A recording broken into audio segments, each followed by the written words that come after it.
menjadi tulang punggung ekonomi. Masyarakat lokal berjuang memaksimalkan hamparan di sekitar mereka. Ini adalah kisah tentang integrasi sapi dan sawit, sebuah perjalanan berkelanjutan menuju kesejahteraan.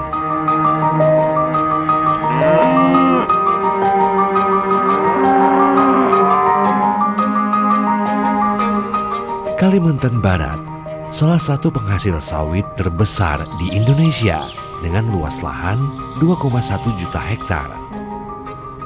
Namun di balik produksi CPO yang melimpah, masyarakat lokal seperti di Desa Semerangkai, Kabupaten Sanggau, belum memanfaatkan hamparan kebun sebagai peluang pendapatan tambahan atau bahkan menjadi sumber pendapatan utama keluarga.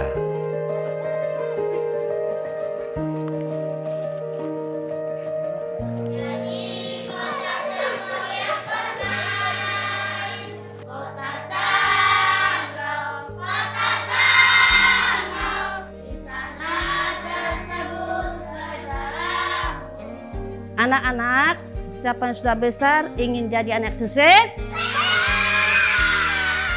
Ingin jadi apa? Polisi, masinis, operator eksa. Kalau ingin sukses, harus belajar dan pantang menyerah.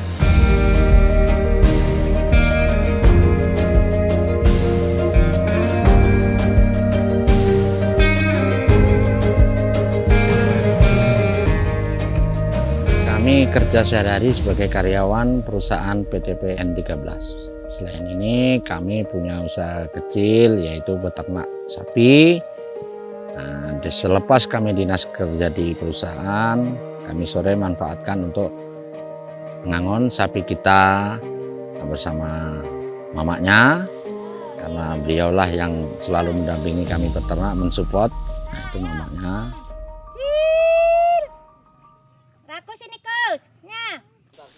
Saya itu nengok rumput karena saya ini jiwa-jiwa petani dari zaman dulunya, dilahirkan dari bapak mama saya itu petani. Jadi saya nengok rumput di padang di bawah sawit ini nampaknya bagus sekali. Jadi kita manfaatkan untuk umpan sapi. Nah, awal mulanya cuma sedikit Mas, karena keterbatasan anggaran cuma 1 ekor saya mampu beli tempo hari di tahun 91. Alhamdulillah sekarang sudah mencapai 100-an ekor.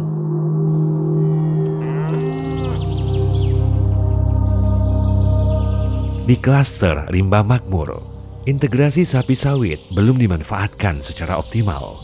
Tanpa solusi, masyarakat terjebak dalam lingkaran kemiskinan.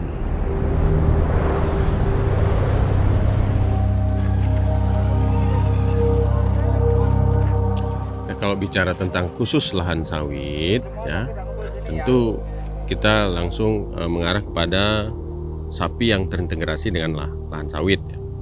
Kalau secara total kita punya data kurang lebih 125 ribuan ekor sapi, dan itu masih sangat jauh dari kecukupan untuk kebutuhan konsumsi Kalimantan Barat. Makanya kita sekarang dorong program yang berintegrasi dengan kelapa sawit. Kenapa? Karena disitulah posisi lahan yang masih terbuka untuk umbaran sapi. Harapan muncul melalui sistem integrasi sapi kelapa sawit atau SISKA Membara. Inisiatif Dinas Perkebunan dan Peternakan Provinsi Kalimantan Barat didukung SISKA Supporting Program SSP.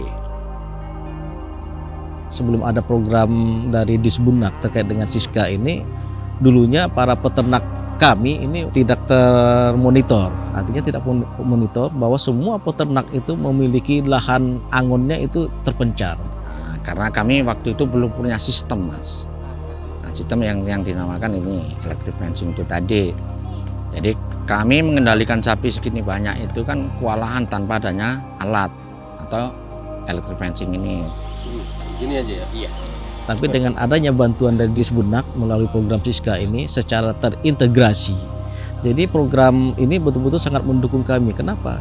Karena setiap ada kegiatan untuk sapi ini sangat menguntungkan bagi kami. Sapinya tidak berkeliaran kemana-mana, tidak berkeliaran ke daerah zona yang memang di dalam perusahaan itu yang dilarang. Karena sapi ini kalau udah masuk ke zona merah ini merupakan areal yang sangat dilarang.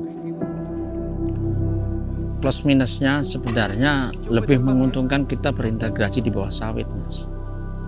Karena kita 0 rupiah.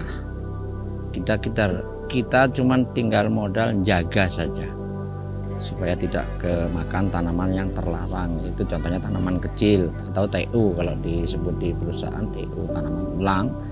Itu lebih menguntungkan ke integrasi sapi sawit. Makanya saya pilih integrasi sapi sawit ini. Kalau bikin kandang, kami pagi harus kerja di perusahaan, tidak ada waktu lagi untuk mengarit. Jadi kami terinspirasi adanya rumput yang ada, kita manfaatkan dengan adanya integrasi sapi sawit ini, Mas.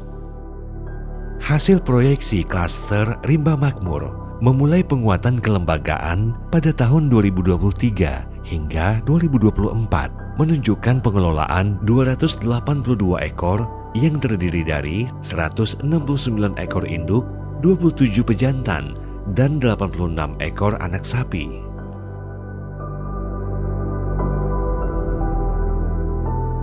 Penggunaan pagar kejut membantu kegiatan rotasi ternak setiap 2 hari pada 10 hektar blok lahan untuk menampung seluruh ternak.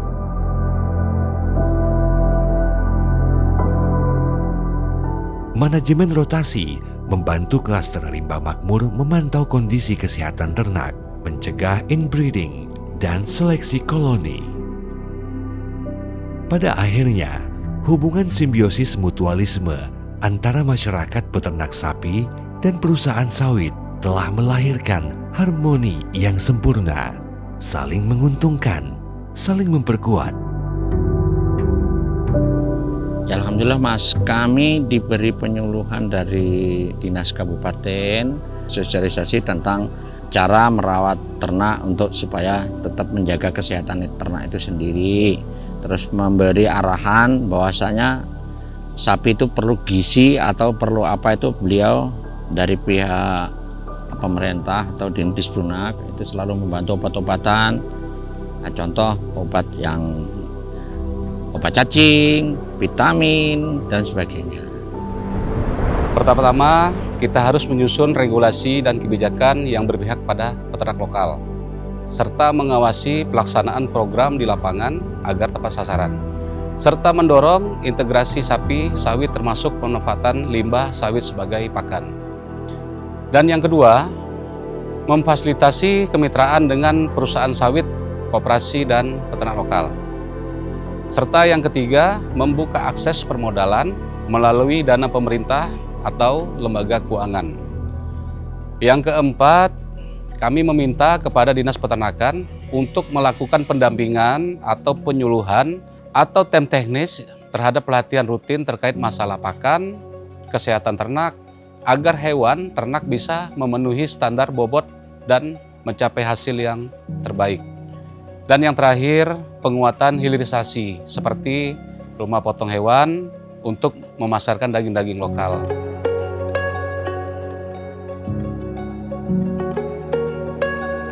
Tentu kami sangat berharap program Siska ini sukses, berhasil untuk meningkatkan produktivitas sapi di Kalimantan Barat. Bagi pemerintah, kita berhasil mengembangkan sapi. Bagi masyarakat yang mengembangkannya, ada sumber pendapatan baru. Bagi perusahaan sawit yang punya areal perkebunan sawit, lahannya bisa mendapat nilai tambah seperti tersedianya pupuk organik, kemudian perawatan terhadap rumput berkurang. Nah, seperti itu. Jadi semua ada manfaatnya untuk masyarakat. Melalui integrasi ini, pendapatan daerah dan warga melonjak tajam, konflik mereda. Sementara kemandirian masyarakat dalam memanfaatkan lahan sawit untuk pakan alami dan pupuk organik membuka jalan kemajuan berkelanjutan. Para peternak sudah terintegrasi sehingga tingkat untuk salah komunikasi, tingkat yang antar gesekan-gesekan yang timbul itu sudah tidak ada lagi. Kami dulu pernah dicemoohi kawan juga, kok Pak Mul tuh mau miara sapi untuk apa, capek-capek udah jadi karyawan masih miara sapi. Tapi semangat saya itu tidak luntur di situ saja Mas. Saya tidak menghiraukan omongan orang. Nah, alhamdulillahnya hasilnya saya bisa menyekolahkan anak, bisa beli sesuatu dari sapi juga selain dari gaji saya. Ya, harapan saya selaku kepala desa, ya peternak ini bisa berkoordinasi dengan perusahaan, kemudian kelompok yang ada ini, Siska yang ada bisa memberi motivasi kepada peternak yang lainnya agar bisa mengikuti kegiatan Siska ini. Alhamdulillah sapi kami itu sudah bisa didistribusikan ke kota-kota, terutama kota Pontianak. Dengan adanya koloni terencana, kami bisa mandiri dan kami bisa dicontoh dengan desa-desa yang lain. Saya, Robi Nazarudin, selaku anggota DPRD Provinsi Kalimantan Barat, berharap ketika program kerjasama ini bisa berjalan dengan baik, Kalimantan Barat khususnya bisa berpartisipasi kepada pemerintah pusat untuk mendukung program swasembada pangan sesuai dengan asta-cita Bapak Presiden kita. Sawit dan sapi bersatu, masa depan cerah. Kisah para peternak klaster Rimba Makmur menjadi stimulus bagi para peternak lainnya, menginspirasi kesuksesan mereka. Sawit dan sapi bersatu membawa kesejahteraan hari ini menuju masa depan cerah bagi Kalimantan Barat.